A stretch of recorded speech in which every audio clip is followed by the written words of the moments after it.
thank you for joining us for today's Family Law Now live presentation on divorced and separated parents, back to school tips, tricks, and common disputes. We appreciate all of you being here today. Just want to take a few moments here just to do some introductions, let you know what's on the agenda. Today, Russell is joined by three of our associate family lawyers at the firm. We have Carolyn Warner, Gia Williams, and Eliza Muller. They will be discussing the following common family law issues that arise with divorced and separated parents and the nuances of navigating them during the back to school season. So first off, we have no agreement on enrollment and what to do, status quo, notice, and self-help, urgent motions, voice of the child and best interests of the child, post-secondary expenses and child support during post-secondary education. And they will also be sharing case studies and some of their experiences. And we'll also reserve some time for Q&A from our audience members. It's now my pleasure to briefly share a bit about our team before we get into the content. So first we have Carolyn, who is a fully trained collaborative family lawyer and is one of the junior managing associate lawyers at our firm. Carolyn has been practicing family law exclusively for over 10 years since her call to the bar in 2011. She has a knack for developing creative resolutions unique to each client's situation, and she is committed to providing her clients with empathy and sound advice and prides herself on approaching all cases with an analytical and tenacious mindset. Next, we have Gia Williams, who is an associate family lawyer with us. With over a decade of solid litigation experience, she prides herself on being able to navigate challenging situations to create dynamic and sustainable solutions for all of her clients. She is passionate about helping families create child-focused parenting plans, and Gia has spent over 10 years as legal counsel with a child welfare agency, where she practiced child protection law dealing with complex and highly emotional cases. She has also worked on cases that have gone to the Ontario Court of Appeal, the Divisional Court, and the Supreme Court of Canada. Next, we have Eliza Muller, who is also an associate family lawyer at our firm, where she represents clients in all areas of family law. She strongly believes that most family matters can reach a resolution through collaborative approach, and she assists clients in reaching a customized outcome based on their specific family law needs and goals in an empathetic and cost-efficient way.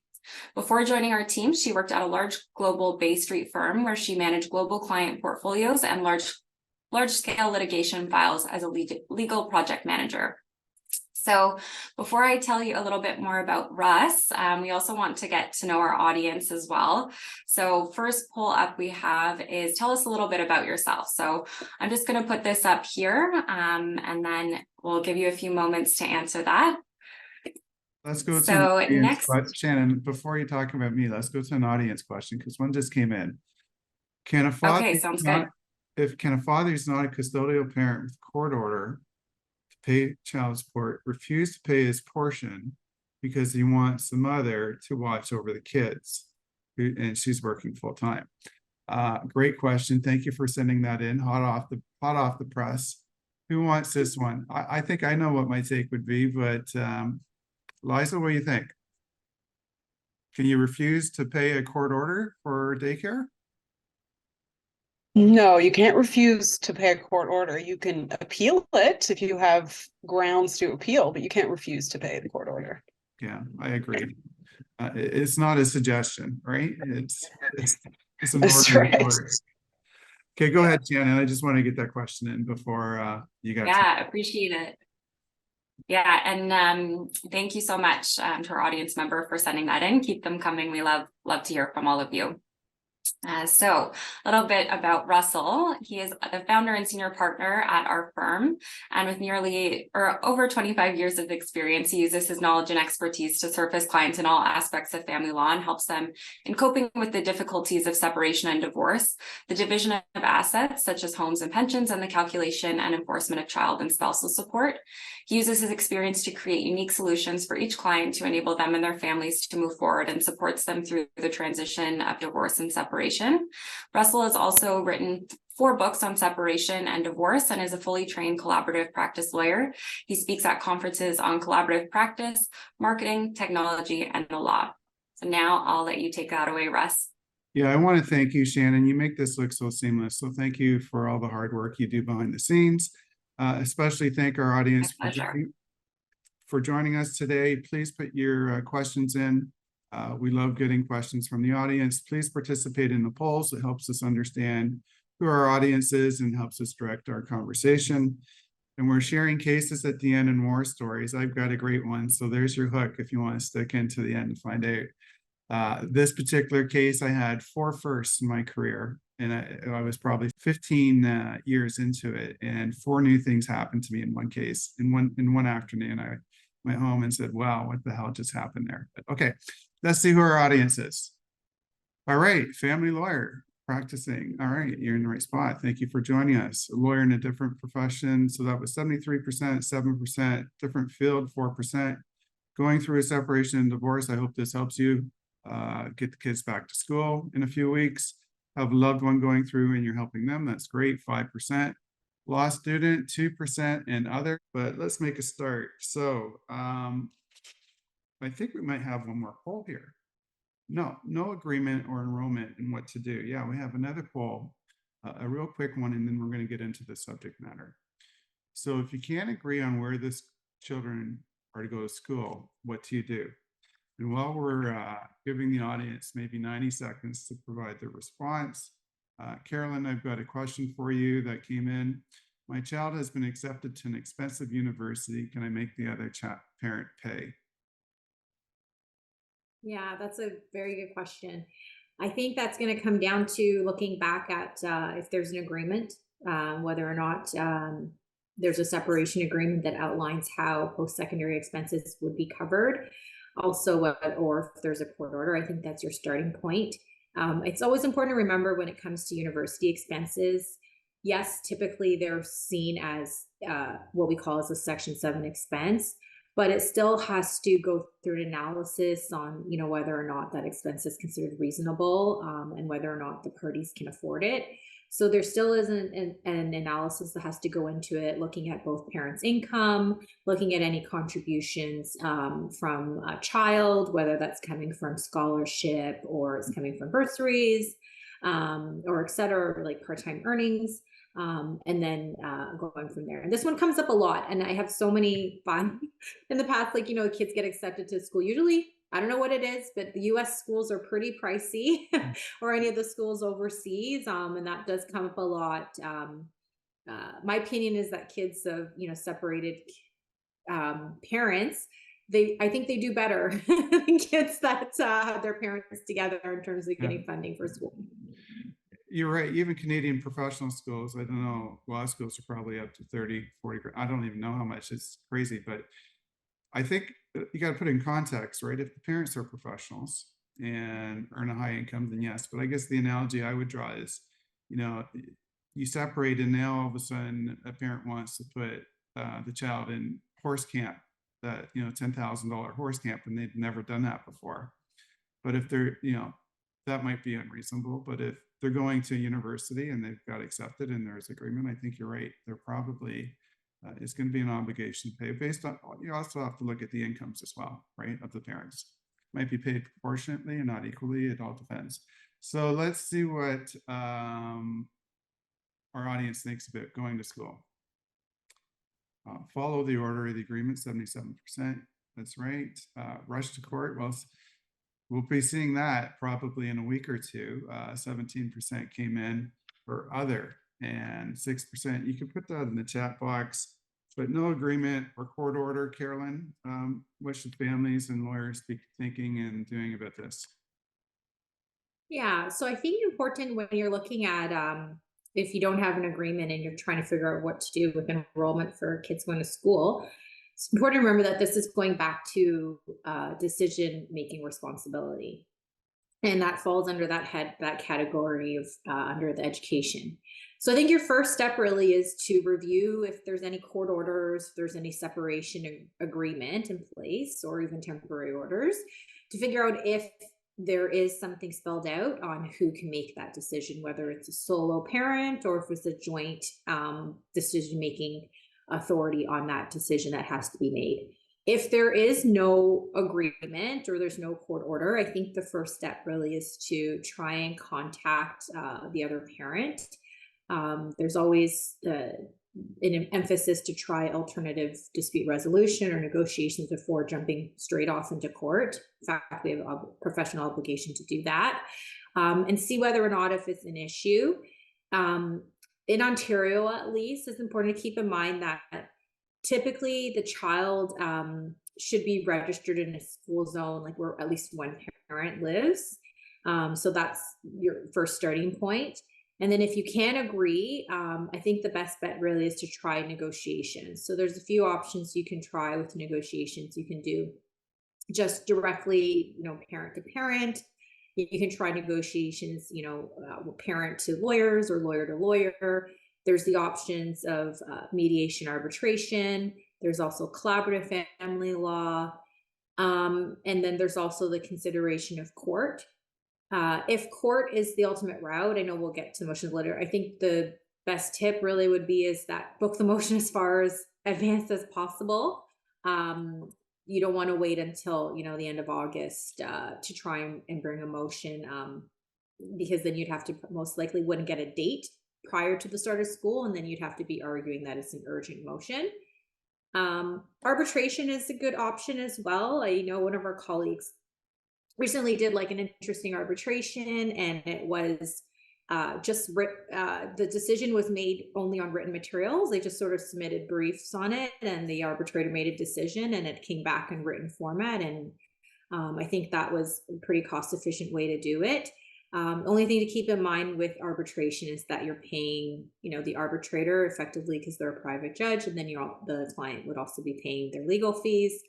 And the motion, the risk really is, it usually is in 1 hour motion, which means that you've got 20 minutes to explain all your points to this judge in 20 minutes. And the judge just only has that amount of time for the lawyer to argue your case and read the materials, which is a bit scary in my opinion. You're sort of leaving it to such a limited amount of time to make a decision on your and a child's future. Yeah, and the judge is never going to meet your child or interview the child, and you're just leaving it up to a complete stranger, right, Carolyn? Yeah, that's true. My take would be it depends on the age of the child as well, right? So if you have a child that's already been in school and you just have a dispute over the summer, it's likely the status quo is going to continue. But the tough ones are the younger children when it's their first time going into school. Then I think you're probably going to look at jurisdiction, whether the parents reside in the school district or what's the basis of the disagreement. So I really like your idea about maybe mediating it, collaborative practice. You could potentially get a family professional in to help draft the parenting plan and with the decision maker. Depending on the age of the child, you may want to get a voice of the child report. Maybe the child's got an opinion if it's he or she's a young teenager and maybe wants to go to school with their friends, and one parent might be trying to move them to a different area. What's your take on this, Gia? Any comments before we move on?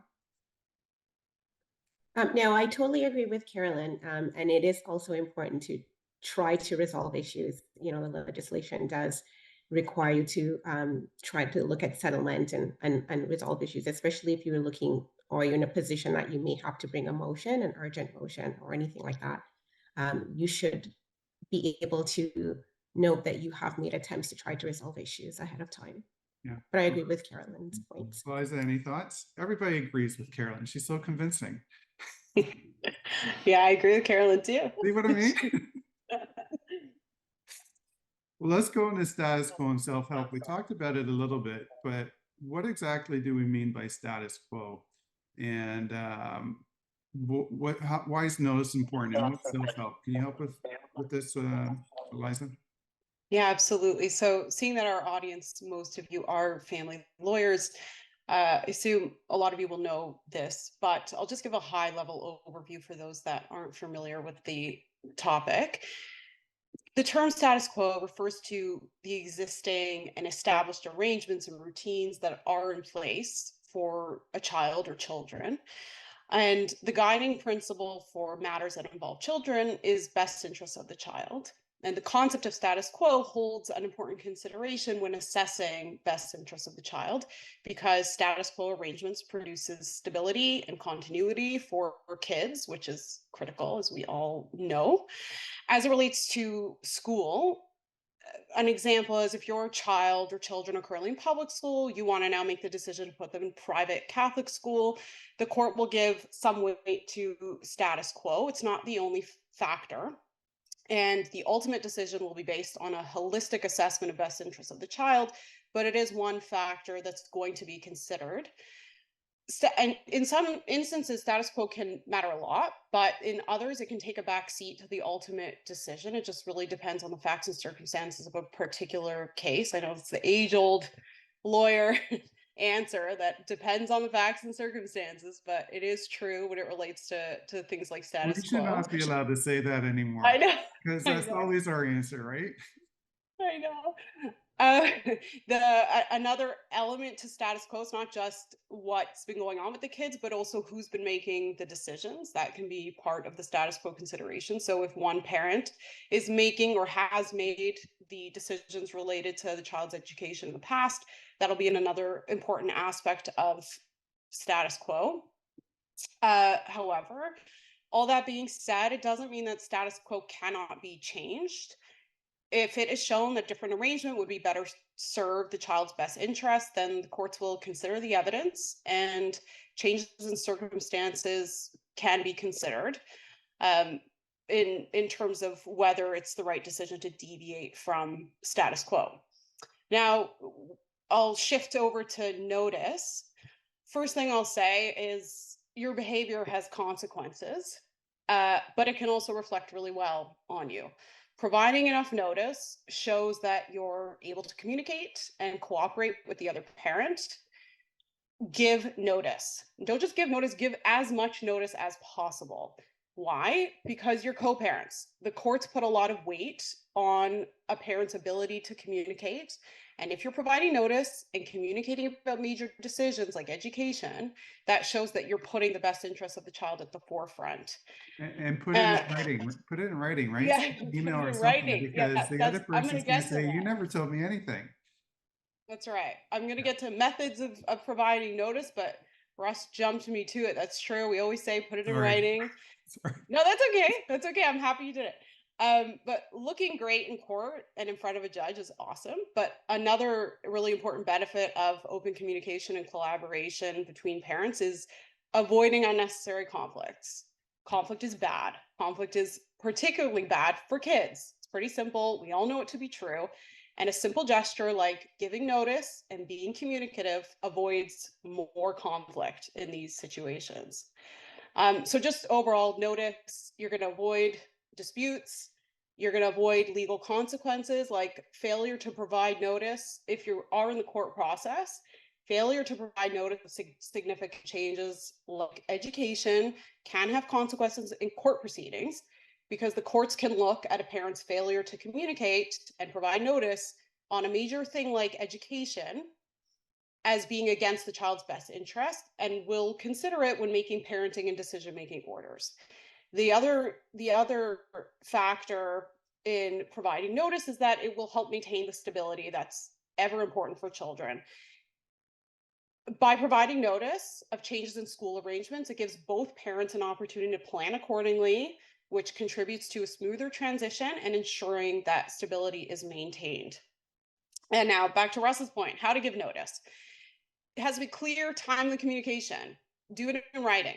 That could be by email, co-parenting apps, whatever method of written communication you use with your co-parent, give it in writing. And the last piece is self-help. I'll just give a quick note on self-help. Don't do it. Don't use self-help. Judges generally disapprove of self-help actions. Avoid unilateral. It goes badly when there's been self-help. The judge walks in upset already because they've read the case, and they're usually coming out guns a blazing, right, when there's been self-help. Absolutely. Avoid unilateral decision making without an agreement or order. Just don't do it. It's going to end badly for everybody, and it's not child focused. It's not the right thing to do. Maintain status quo unless it's not in the child's best interest to do so. Behave yourself, be courteous and considerate and child focused, and that goes for lawyers and parents. The lawyer shouldn't engage in it either. Don't encourage unilateral decision making. Don't encourage violating status quo unless it's in the child's best interest. Behavior, credibility, and your actions are what the court has in front of them to make a decision. So don't hurt yourself from making self-help decisions. And don't fall in the trap. Some spouses will kind of push the buttons and get a really nasty text message in response, and that's what shows up in court, right? But absolutely. Great tips. And if you do give notice and the person doesn't respond, it's going to be a weak argument for that person to come to court and say, well, I don't like this decision. Well, you're given notice and you had a chance to speak up earlier. So it could be a really effective tool. That's a great tip. Yeah, I'll just say one more thing on that note. Don't just give notice, but give as much notice as possible. Then we avoid the situations of having to bring an urgent motion. If the other parent knows plans are what you're proposing, then you have a time to negotiate it through instead of having to bring an urgent motion and going down that. The parents watching this at home are typing up their notice right now. Gia, what's your take on this subject matter? You want to add anything? Yes, I actually do. I think it's really important. Liza, you talk about giving notice, and oftentimes parents will say, they'll speculate about things that could possibly happen and why notice may not need to happen, because they're worried that if I give notice, then the father may do X, Y, and Z, take the child away or something like that. But just, you have to remember that your evidence has to be grounded in something, and it shouldn't just be speculative. So that is something to keep in mind when you're thinking about not giving notice, that, like speculations that you may have about things that may possibly happen, it has to be grounded in something in order for you for your evidence to be supported. That's going to tie in with our next subject, but that's a great point. I've had lots of clients who are concerned, especially when there's no agreement and order in place. There's a status quo that the other parent's going to take the child for a visit and not return them, right? And so you get that fear too. Just before we move on though, Carolyn, did you want to add anything to this? No, I think that was an excellent summary, Lisa. Yeah, nothing to add. All right, so urgent motions. We're going to move over to you, Gio. We've given our notice, or we've done self-help, or status quo is not working for whatever particular reason. What's an urgent motion? What's the test? What do we need to know? Sure. So urgent motions are just one of the tools available to litigants that's available in the family law rules to have your matter before, and it's to have your matter before a judge before a case conference is held to deal with the substantive issues. And that the authority for the urgent motions, it's under Rule 14, sub 4.2 of the family law rules. And it specifically says that you're able to bring an urgent motion if there is a situation of urgency or hardship, a case conference is not required, or there is some other reason in the interest of justice. And so when we look at urgency or hardship, what does that mean? So generally that contemplates abduction, threats of harm to you or your child or your children, or dire financial circumstances. So therefore, urgent motion is not a run-of-the-mill motion. It's somewhat of a high threshold, and you should be very mindful when you are utilizing this tool. And so they may be brought with notice, or they may be brought without notice, and they're generally for a temporary order. And in both situations, because I know that we're dealing with a lot of lawyers here, but for those who are not, you will need to prepare your evidence in the format of an affidavit and a Form 14 called a notice of motion. And in that notice of motion, you list the orders that you're asking the court to make. But in terms of the evidence that you will prepare in your affidavit, you are to specifically state why and give evidence why why the matter is urgent, detail your concerns, show why you can't wait for a case conference, which then means that before you determine that you need an urgent motion, you should be contacting the court to find out when the next case conference can happen, because you may not need to bring an urgent motion. And so you have to be very concise and succinct in your evidence to show that what the urgency is and why it cannot wait. And one of the things I want to touch on, because Eliza talked about notice, is those motions where you're not providing notice. So these are called ex parte motions. And so you're not providing notice to the other person, essentially. With these motions, you have to really have a good reason why you're not serving the other party. And these may be cases such as, if the other party were to find out that you're bringing this motion, there is an immediate risk that that person may seriously harm your child or leave with the child. And again, it cannot be speculative. It really should be grounded in something concrete. Or they may leave the country with the child. Now, there are certain tips that I would recommend that you be mindful of, is that you check the practice direction of the court that you're going to, or the jurisdiction. So, for example, in Central West, in Brampton, the practice directions require that you file your motion, that it be reviewed by a judge to determine whether or not it is going to be urgent. So you don't just file it and then you get a date. It's going to be reviewed by a judge to determine whether or not it's going to be accepted. Similarly, in the East, so for example, I had a recent situation where, and this was in Peterborough Court, where my client was attempting significantly to have contact with his 1-year-old child. And we made a lot of efforts to communicate with the child's mother to be able to arrange parenting time. And we were very creative in how that could happen. And she consistently refused. And because of the age of the child and the behaviors that we were noticing from the mother, we filed an urgent motion, and we had an urgent case conference that the judge had an urgent case conference generally scheduled for about 15 minutes to really determine whether or not is in fact eligible to be considered an urgent motion. And in that particular case, we were able to have a motion scheduled. So be very mindful. I would recommend that you check the practice directions of each jurisdiction and utilize it as a tool that's available to you, and you utilize it wisely.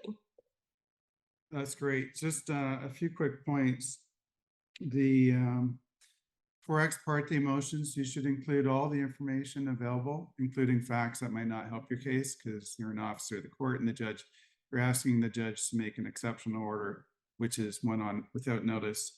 And I was before Justice Timms in Oshawa, and it was an urgent motion. He basically told me, and every judge is different, for him to grant relief, the child basically has to be boarding a plane, right? That's sort of the level of urgency. Otherwise, there's other tools you could do. You could do an urgent case conference, things of this nature. So it's a high test, but thank you for that. And I just note that Shannon put in the chat box, just want to remind our audience, this program has been accredited by the Law Society of Ontario for 1 hour of professionalism content. But let's go to the voice of the child. We had a question that came in.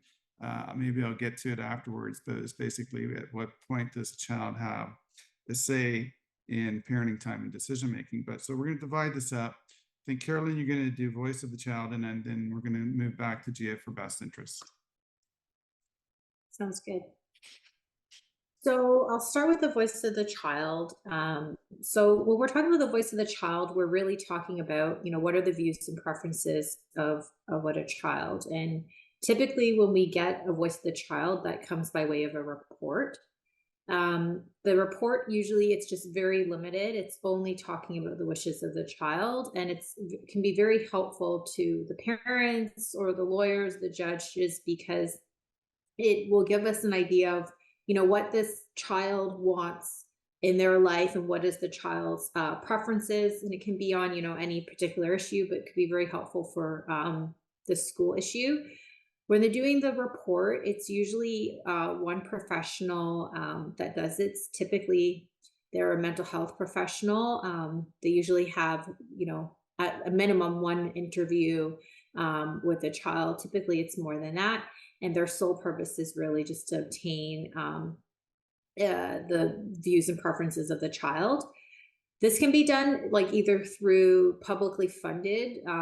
Some people know the abbreviation OCL, which is the Office of the Children's Lawyer, which is basically through the Ministry of Attorney General. or the parents can pay privately, and they can figure out a way how to do that. They can pay privately to have it, to have a Voice of the Child report done. The importance of the Voice of the Child report is that it does help speak to what are the best interests of the child. And I know we're going to speak about that a little later, but one of the factors when assessing the best interests of the child is looking at what are their views and preferences are. I find these reports are for the most part, they're very helpful. First of all, because the child, feels that they've been heard, they feel like their parents are listening to them. It helps parents plan.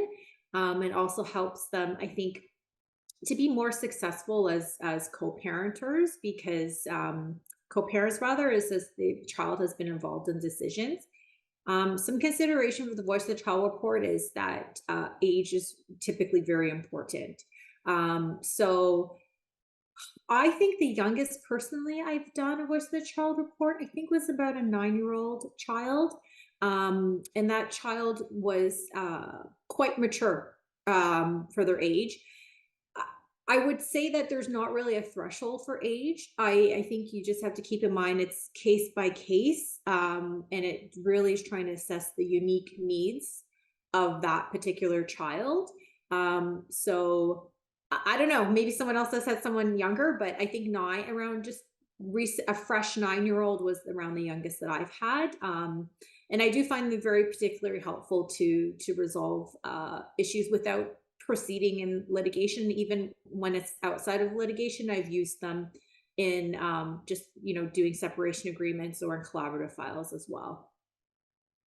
Yeah, I agree. We've had some tough ones where it was in a collaborative setting and the child confirmed that they didn't agree with one parent. They wanted to go live with the other parent. And it was heartbreaking, right, for that one parent. And but credit to the parents, they respect the child's wish and settled the case. But it can be very effective. Best interest of the child, Gia, what do we want to be considering? Yes, I have quite a bit to say on it because I find it such an important topic and an important issue for litigators, really, and for parents. So it is the primary legal test used to determine child-centered disputes around decision-making authority and parenting time. And that's because the analysis always has to be taken from the lens of the child. So in our practice, there are 3 primary pieces of legislation that are engaged in the best interest of the child analysis, and they are the Children's Law Reform Act, the Divorce Act, and for those of us who practice child protection, the Child, Youth, and Family Services Act.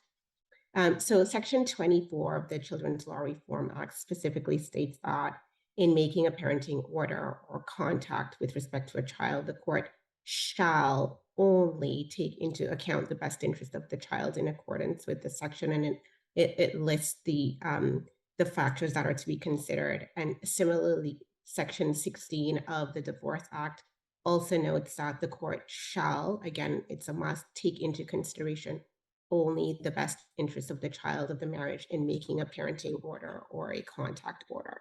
And so that's really the test.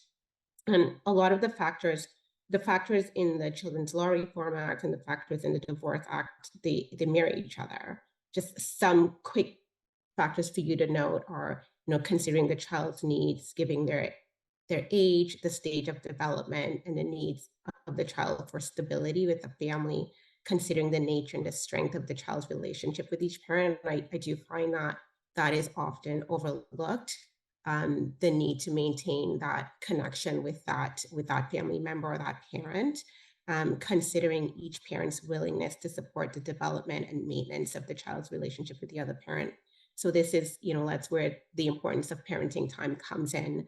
And then when parents sort of struggle with seeing that they have an issue with parenting time happening for whatever reason, being able to think about alternative ways in which the parenting time can still happen, but still maintain or mitigate the concerns that they may have.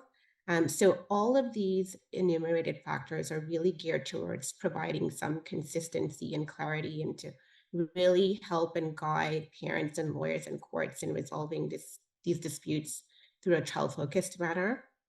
And when we are engaged in assessing the child's best interest, the weight that should be accorded to each factor will vary depending on the unique features of each child in the case. And so none of the factors carry more weight than the other. And it's really a holistic analysis that happens depending on the circumstances of the child. With respect to child protection matters, the Child, Youth, and Family Services Act also stresses the best interests of the child heavily. It's actually a concept that's woven throughout the legislation, and it really should inform your practice at every stage of the proceeding. The Child, Youth, and Family Services Act specifically notes in its preamble that the paramount purpose of the act is to promote the best interest, protection, and well-being of the children. And you will find at section 74(3) of the act the list of factors that are to be considered in doing your analysis of the best interest of the child. They are similar to those factors that are in the Divorce Act and the Children's Law Reform Act, but there are ones that are specific to child protection, and that would include looking at the proposed plan by the Society for the Child, the effects of the effects on the child of the delay in the disposition of the case. So there are some differences, but a lot of it are very similar. So similar to the Children's Law Reform Act and Divorce Act, the test for parenting time, or what's called access, it's still referred to as access in the Child, Youth, and Family Services Act. The test is also best interest. And in terms of final orders that the court can make with respect to children who are before the court in child protection matters, again, the test is what's in the child's best interest. If the child, sorry, I have one more point. If the child is actually First Nations, Inuit, or Métis, and I feel that this is often overlooked, there is the federal legislation that also needs to be looked at and considered, and that is the Act Respecting First Nations, Inuit, and Métis Children, Youth, and Families. It also has a list of best interest factors that need to be considered in doing your best interest analysis. And so for children who identify either as First Nations, Inuit, or Métis, it's going to be a more expansive analysis because of that federal legislation and the added components there. There is additional elements or additional factors to be considered if there is a relocation, if the issue is one of relocation. So the Divorce Act and the Children's Law Reform Act have additional factors to be considered. They are at section 16.92 of the Divorce Act and section 39.4 subsection 3 of the Children's Law Reform Act. So those are things to be mindful of when you are dealing with relocation issues. So essentially, it is a very important concept and test, and it needs to look at be focused, child focused, and keeping that lens always on what's best for the child when dealing with these disputes. And there's several factors to consider under, and most of the legislation mirrors each other, right? But the factors are pretty much the same. Right. Very, very helpful. Sure. Thank you so much, Gia. So post-secondary expenses and child support during post-secondary. But let's go to a poll and see what our audience thinks. We had over 150 people register. Lots of great questions coming in. Thank you, audience. Please keep them coming in. How are special expenses, special and extraordinary expenses shared? And I just want to back up a little bit because we had a question that came in that was just on topic. So no real science here, but at what age does the child have a say in parenting time and decision making? I've got my opinion, but what would you say, Gia? What age do you think that they would have some input or? Yeah, I think Carolyn had touched on this, where she, in your experience, Carolyn, you had a child as young as 9. And, I think that there could be children as young as 6 who are able to verbalize concerns that they may have or wishes that they may have. And so I don't think that there's a specific age. I think children are, depending on the developmental stage where they're at, are able to sort of verbalize things. And especially sometimes kids are caught in a loyalty bind. And, you know, if they are at a particular stage where they're able to sort of verbalize what their wishes are, I don't know that it is right or accurate to put out age, like a minimum age on that. Yeah, I think you're exactly right. We all know 15-year-olds who behave like 9-year-olds and 9-year-olds who are old souls and are very quite mature. So I think, you know, every child's different, and I think you're right. Carolyn, did you want to add anything to that? Yeah, I think it's really always important to just look at your particular circumstances and you know, the facts of that particular child or the circumstances. And I think at the end of the day, even when we're talking about the best interest of the child, it's a very unique analysis and a unique test. And so like often what I'll do is I will cut and paste the applicable, you know, part of the act into an email to the client, and I'll be like, this is what the judge is going to be looking at. Can you know, give me some feedback, or, you know, what's your evidence or what's your comments on these heads of the test?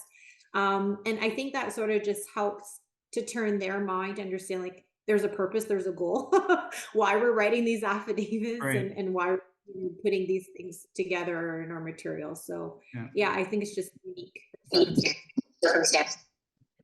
Great comments. All right, let's see what our audience is thinking. So special and extraordinary expenses, 50-50, 2%. Proportionate to the parent's income, 96%. I got a sophisticated audience here. And then other 2%. So thank you, audience members. And usually it's proportional. Sometimes we may see a third, where a child picks up a third if it's post-secondary. But let's get into this. So let's talk about these expenses. Post-secondary expenses and child support during post-secondary education. So let's start with post-secondary expenses. Generally, Carolyn, it would be proportionate, but we want to consider whether the child qualifies for grants and loans and is working and can contribute, would you say?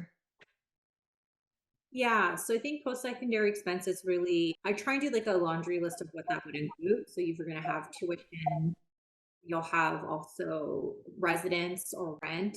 I don't even know if kids buy books anymore, but you know, books, and then going through one, I think is also still just, I'm sure it's reasonable, and contribution is reasonable for the parents because you're assessing the parents' income initially first, and then whatever contributions the child is able to make. Right.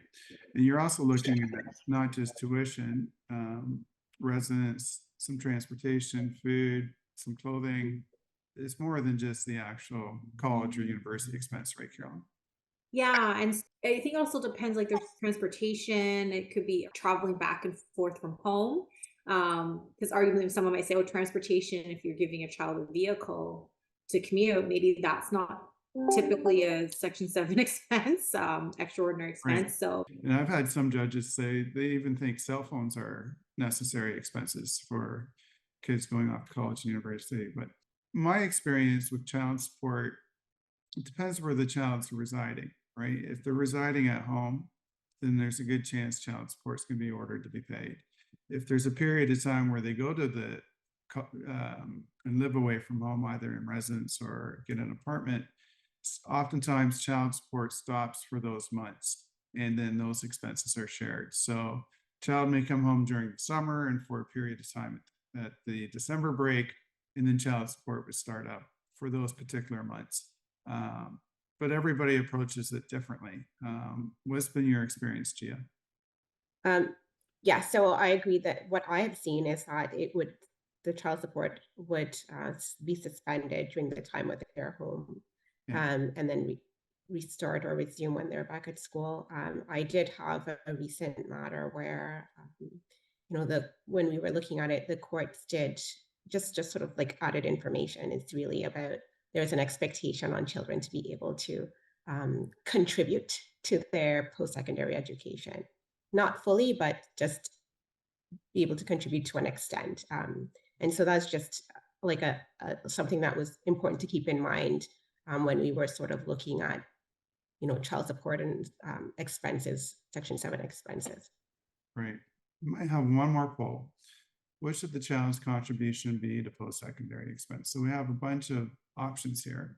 So let's see what our audience thinks. And let's go to our audience questions. So Eliza, I've got a question that came in. My ex is enrolling the child in 4 to 5 extracurriculars per child per year, and is expecting me to pay in full. Do I have a decision on what's being selected and what activities the kids can participate in? Because it's hard on that particular parent financially. What would your take on that be? Yeah, so first of all, I would, if you have an agreement in place, I would look to what the agreement says on the topic of extracurricular activities or a court order. But generally, one parent cannot simply enroll a child into 4 or 5 super expensive extracurricular activities and then slap a bill on the other parent and demand that they pay their proportionate share. So you would have to get consent for the activity. You let them know what you are proposing in terms of enrolling them in, and the other parent can't unreasonably withhold consent, but the activities also have to fall within the parent's means. So if you can't afford it, you can't expect that parent to agree and be on the hook for multiple extracurricular costs. So the answer everyone hates is it depends, but generally, no, you can't. One parent can't just enroll a child into a bunch of super expensive extracurricular activities if it's not within your means to contribute to those. Yeah, I've seen some judges take the approach, well, the child was in swimming and hockey during the relationship. There's an expectation that's going to continue. But if you want to do additional activities that don't interfere with the other parent's time, then you take that expense on yourself. That's one approach I've seen the court take. Carolyn, any input on this? Yeah, I think it's also going to be analysis going back to our status quo, you know, looking at what the status quo during the relationship. And also, not to make it more complicated, but sometimes I have one parent trying to make an argument for undue hardship. And I think that typically is incredibly hard to make. However, if where maybe they have other children from a prior relationship, or they've got children after the relationship, but I do find that maybe they wouldn't qualify under undue hardship, but the court might make some consideration to that when they're looking at contribution to extracurricular expenses. So that might be something to consider as well if the payer has other, you know, children to support. Maybe that would take precedent over extra curricular expenses above and beyond child support. Yeah. All right. Let's see what our audience thinks in terms of these expenses. All right. So a third, 7%, 9% getting materials from different sources. It depends. The quick learners here, everybody's going to it depends now. So very astute audience. Thank you for participating in that. So let's get to case studies and what some people would call war stories. You know, spend a few minutes each just talking about cases that had an impact or that you think would benefit the audience. So Eliza, we've got you on the screen. You want to start? Sure. I actually have one that I'm dealing with now, and it's a motion to change for support. And the other side, there's an adult child. Well, that's a contradictory statement, but there's an adult. And my client is currently, there's a court order in place to pay child support and extraordinary and Section 7 expenses. But the other side is refusing to give disclosure on what the child's doing in school in their post-secondary program. It's kind of odd. They gave one screenshot of a transcript, but they're not cooperating in terms of providing material. I have no information on whether the child took a gap year. And I'm in the midst of it now. It's not fun. So I would say to the lawyers participating today is give the necessary disclosure. These cases on post-secondary and in particular are can be complex and all rely on the facts. And if we can't assess the facts, then we're stuck and we can't progress the matter. And we all want to avoid court whenever we can. So that's my current war story, but leave it to the others to. All right. Carolyn, you want to go next? Yeah, I just thinking about preparing this, I was thinking, fortunately, I have settled everything. I haven't had a back to school motion in like 10 years. It's because you're such a great advocate. Nobody wants to go up again. I'm so proud of myself, but I do remember I did have the last one that I can recall doing. It was a dispute about enrollment for just regular public school or French immersion school. And so that was it was very interesting motion to argue. And the facts of that particular circumstance is one child was already enrolled in French immersion. One parent wanted the younger child to join the elder child at the same school. The other parent was thinking, oh, the older child has struggled in French immersion. I think we made a mistake. Let's just, go through the regular English stream public school for the second child. So ultimately, the judge decided that the child should join their older sibling and the French immersion program. So that was the last motion that I can think that I've argued about enrollment just before back to school. And it's actually reported. I think maybe we can provide the link after Shannon can assist us with doing that. We can provide the link for the reported decision. Yeah, we'll include that in the show notes. Okay, Gia, your turn, and then I'm going to go to the teaser case that I started off with at the beginning. Okay. So this case just came across my desk. And it's in the very preliminary stages. Got a father who has been co-parenting with his partner. They have 2 children. There's no separation agreement in place. They just had an informal agreement. And the children are being homeschooled by both of them. So the arrangement is that the children would be with one parent for 2 weeks and 2 weeks on, 2 weeks off, essentially. And so now the mother has decided that she wants to enroll the children into public school, but they do live a significant distance. So the parents live a significant distance apart. So it's like about a 2-hour drive between the two. So now what is happening if she were to do that, enroll the children in public school, it would affect his parenting time, which he's used to. And he is concerned about them attending public school because when they were there before, they were residing primarily with mom and they were not attending school regularly. So it was affecting their education significantly in that way. And so a lot of things are being engaged here, which is decision-making, no proper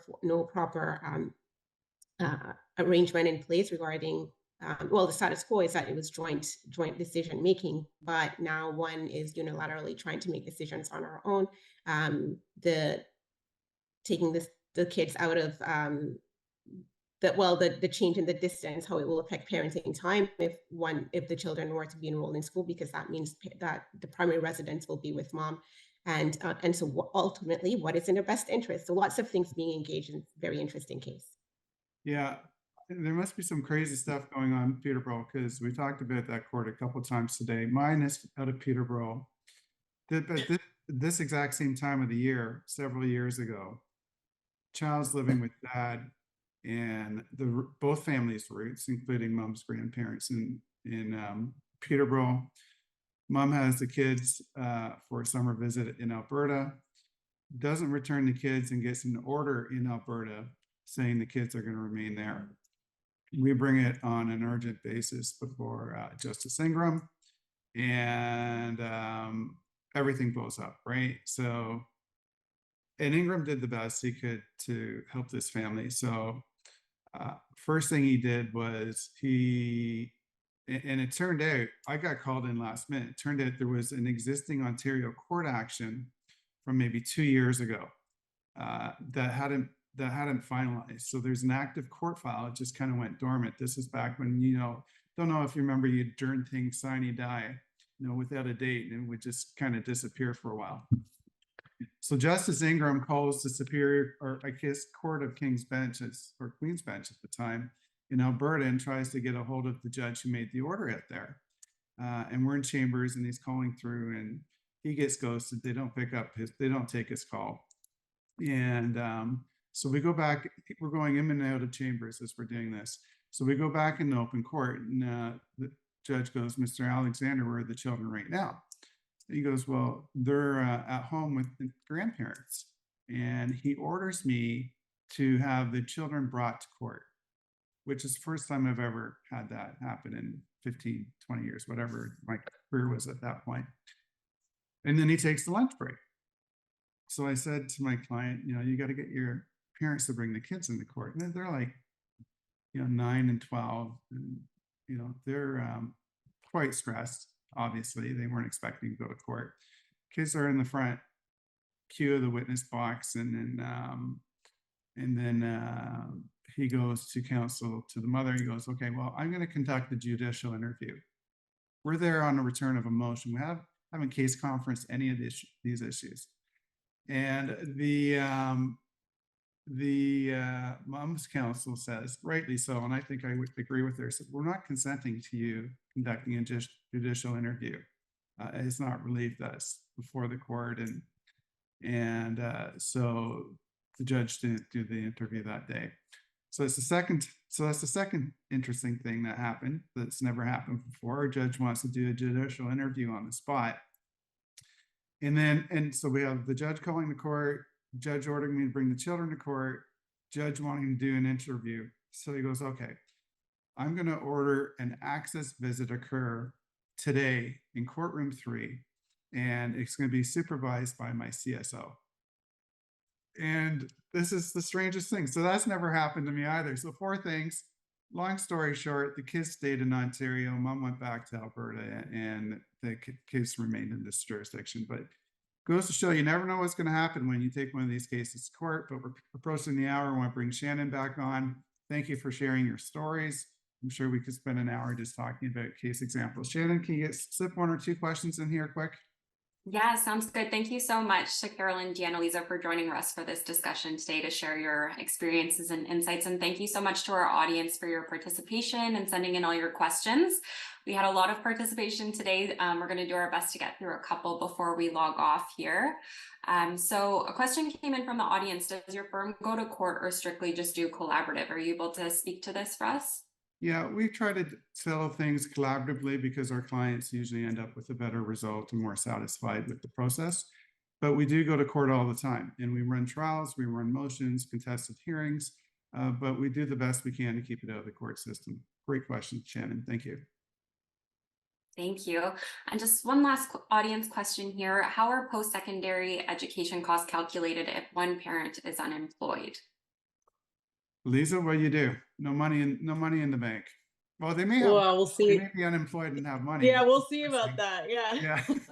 It depends. Well, yeah, it does depend. There might be. You have to look at things like whether that individual is underemployed or unemployed for reasons to evade paying support or expenses, or if there's a genuine reason like being on sick leave or a disability or some kind of grounds for a valid reason to be unemployed.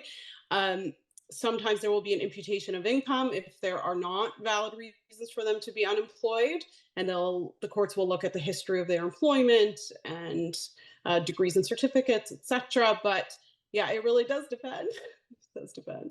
Well, there you go. What a great way to finish it off, Shannon. Classic. All right. Well, thank you again to all of our viewers for tuning in and to all of our speakers today.